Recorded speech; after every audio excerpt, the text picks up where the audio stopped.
Selanjutnya qala hafizahullahu taala dukhulul masjidi wal khuruju min. Dukhulul masjidi wal khuruju min.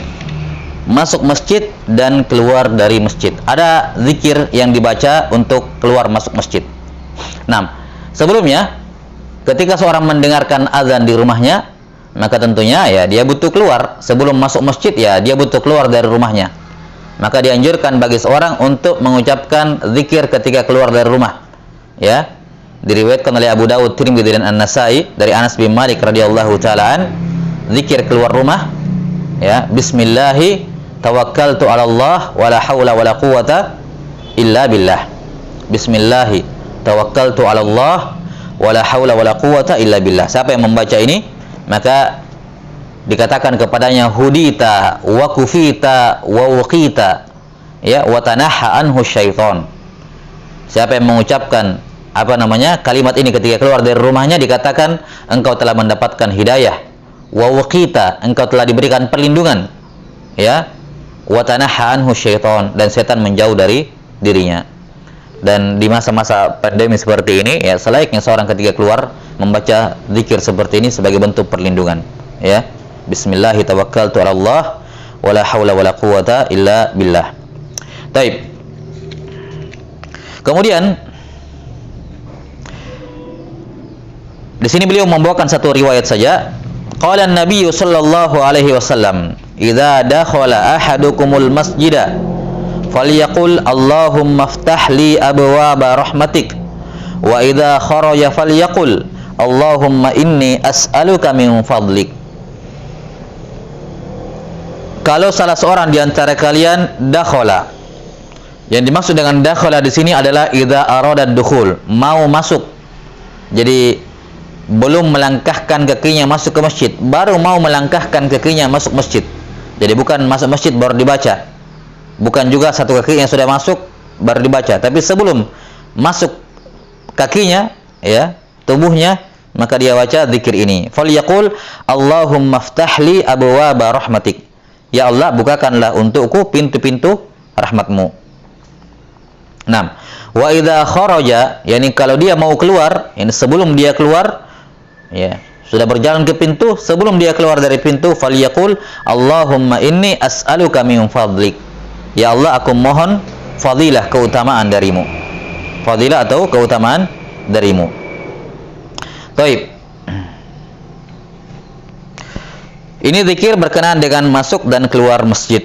Dan ada disebutkan dalam beberapa riwayat yang lain, ya, sebagaimana dikatakan oleh Imam An-Nawawi rahimahullahu taala, bahwa dianjurkan juga membaca salawat kepada Nabi sallallahu alaihi wasallam, ya, ketika masuk dan ketika keluar. Ya.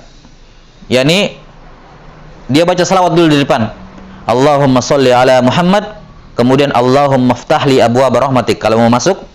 Kalau dia mau keluar, Allahumma sholli ala Muhammad, Allahumma inni as'aluka min fadlik. Jelas? Ya, jadi dianjurkan menambahkan salawat di depan, ya, berdasarkan riwayat-riwayat yang lain. Dan ini riwayatnya sahih. Kemudian di antara sunnah yang berkenaan dengan masuk keluar masjid adalah dianjurkan masuk masjid dengan kaki kanan dan keluar dengan kaki kirinya. Ini berbanding terbalik dengan di pembahasan WC kemarin. Ini saya lupa bahas, ya, saya lupa sebutkan. Ketika mau masuk WC, dahulukan kaki kiri, keluar dengan kaki kanan. Ya, adapun masuk masjid, dahulukan kaki kanan, kemudian kalau keluar, dahulukan kaki kiri. Tapi di sini beliau hafizahullahu taala menyebutkan zikir masuk dan keluar. Dan di sini sebagai penyempurna pembahasan, kita menyebutkan beberapa adab. Jadi masuk baca ini, keluar baca ini. Nah, di antaranya itu ketika kita berada dalam masjid, apa yang kita lakukan? Nah, di sini ada beberapa adab, ya, adab dan sunan yang berkenaan dengan masjid. Dan ini tentunya saya tambahkan ini bukan mimbab istidrak kepada penulis, ya, tidak sama sekali. Karena kan jelas beliau khususnya al-azkar. Jadi tidak menyinggung adab-adab dalam masjid. Cuman azkar tok. Jadi saya di sini menambahkannya mimbab tatmim saja, tatmimul faidah, bukan mimbab istidrak tentunya, sama sekali bukan. Jelas? Karena kita mumpung mempelajari buku ini sekalian mempelajari adab-adab, ya. Ya, sambil menyelam minum air lah. Tapi di antara adab-adab seputar masjid, yang pertama tentunya memperbanyak zikir kepada Allah Subhanahu wa taala. Memperbanyak ibadah kepada Allah, mau zikir, ya. Nah, mau salat. Tentunya salat kalau dia salat mutlak ya tidak boleh pada waktu-waktu terlarang tentunya. Intinya memperbanyak zikir kepada Allah Subhanahu wa taala karena masjid dibangun untuk itu. Jelas ya? Masjid dibangun untuk mengingat Allah Subhanahu wa taala, untuk berzikir kepada Allah taala. Kemudian di antara adab yang lain adalah membersihkan masjid dari semua bentuk kotoran, yang najis maupun yang tidak najis, apalagi yang najis. Ya. Ketika Nabi sallallahu alaihi wasallam melihat ada orang buang dahak di dinding masjid, ya beliau apa? Ya. Beliau marah, kemudian menyampaikan bahwa masjid lam tubna li hada. Ya. Bahwa masjid tidak dibangun ini untuk ini, padahal dahak itu bukan najis, jelas. Tapi dia qadzar, ya, dia mustakzarun fi urfin nas. Manusia menganggap itu kotor. Ya, maka tidak selayaknya seorang pakai sendal masuk ke masjid, ya, pakai sepatu masuk ke masjid misalnya, atau kakinya kotor-kotor dari luar masuk ke masjid tidak cuci kaki. Ini semua harus dihindarkan. Yang kotoran saja, apalagi yang najis, ya, apalagi yang najis. Nah, tidak boleh membawa najis masuk ke masjid. Jelas sampai sini? Kemudian tidak boleh mencari barang yang hilang mencari ad-dhallah di dalam masjid, ya. Dikatakan oleh Nabi sallallahu alaihi wasallam kepada orang yang mencari dhallah dalam masjid, ya, sesuatu yang hilang dicari di masjid, dikatakan la raddallahu mata'ak. Ya, semoga Allah tidak mengembalikan barangmu. Ya, walaupun seingat saya di sini ada syarah ya tentang masalah ini, ada yang membatasinya khusus untuk tunggangan saja. Adapun barang-barang yang lain kalau memang hilangnya di masjid, ya nggak masalah dicari di masjid. Hilangnya di masjid. Ya, misalnya ada orang itikaf kan, itikaf dalam masjid, barangnya hilang, masa dia pergi cari di luar? Kan tidak mungkin juga seperti itu. Jelas ya? Ya kalau hilangnya di masjid ya sudah diberitahu, tolong kalau ada yang temukan barang seperti ini itu punya saya. Tertukar mungkin atau yang semacamnya. 6. Jelas? Wallahu a'lam bissawab. Kemudian di antara adab juga adalah tidak boleh melantunkan syair-syair yang tidak ada nuansa dalam tanda kutip keagamaannya, ya. Ya.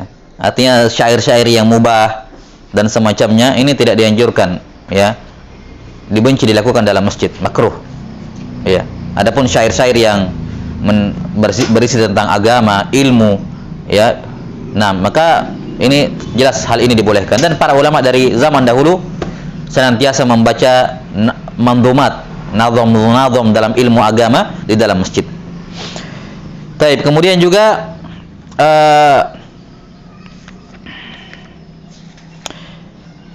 dianjurkan atau tetap ya disyariatkan untuk amar ma'ruf dan nahi munkar, ya, di dalam masjid.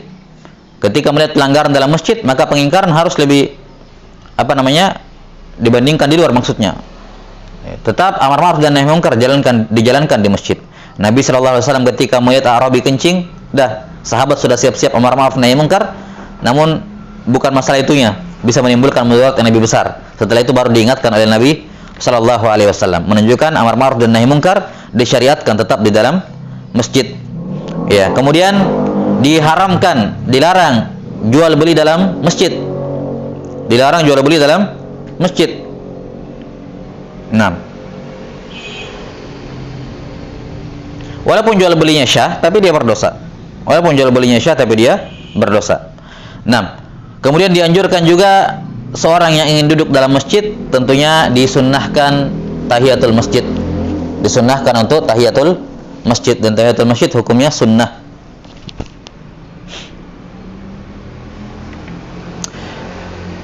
Kemudian tambahan faedah yang lain disebutkan oleh Imam Nawawi rahimahullahu taala, dan ini seingat saya pernah juga kita bahas bagi yang teman-teman yang mengikuti pembahasan Kitabus Syam dari kitab Al-Muqaddimah Al-Hadramiyah ketika membahas i'tikaf. An-Nawawi rahimahullahu taala mengatakan, selayaknya bagi seorang yang masuk masjid untuk meniatkan i'tikaf. Kenapa? Karena indana, kata Nawawi, menurut mazhab Syafi'iyah, i'tikaf itu syah walaupun sesaat. semenit misalnya masuk masjid, pas masuk niat i'tikaf, ya sudah dia mendapatkan pahala i'tikaf semenit itu. Jelas? Maka apapun tujuan dia masuk masjid, ya walaupun cuma sebentar, ngambil sesuatu atau ngobrol sebentar baru mau keluar, niatkan untuk i'tikaf. Niatkan untuk i'tikaf agar dia juga mendapatkan pahala i'tikaf. Wa innama likulli imri'in ma nawa. Setiap orang mendapatkan apa yang dia niatkan. Baik, kemudian di antara larangan dalam masjid tadi sudah disebutkan satu ya, yaitu dilarang berjual beli dalam masjid. 6. Kemudian di antara larangan berkenaan dengan orang-orang dalam masjid, yakni dilarang orang junub untuk berdiam dalam masjid. Dilarang orang yang junub untuk berdiam dalam masjid. Kalau sekedar lewat tidak ada masalah. Lewat itu dari pintu sini pintu sana, lewat, tidak ada masalah. Iya, illa abira sabil hatta taghtasilu. Jadi yang dibolehkan bagi orang junub hanyalah al-ubur, lewat saja. Adapun tinggal di dalamnya tidak boleh. Ya, diharamkan bagi junub tinggal di masjid. Adapun wanita haid, maka berlalu pun tidak boleh. Jangankan tinggal, berlalu saja tidak boleh kalau perempuan haid. Enggak boleh bagi perempuan haid berdiam ya atau berlalu, apalagi berdiam tinggal di dalam masjid. Taib. Ini beberapa ahkam yang berkenaan dengan al-masajid. Wallahu a'lam bissawab.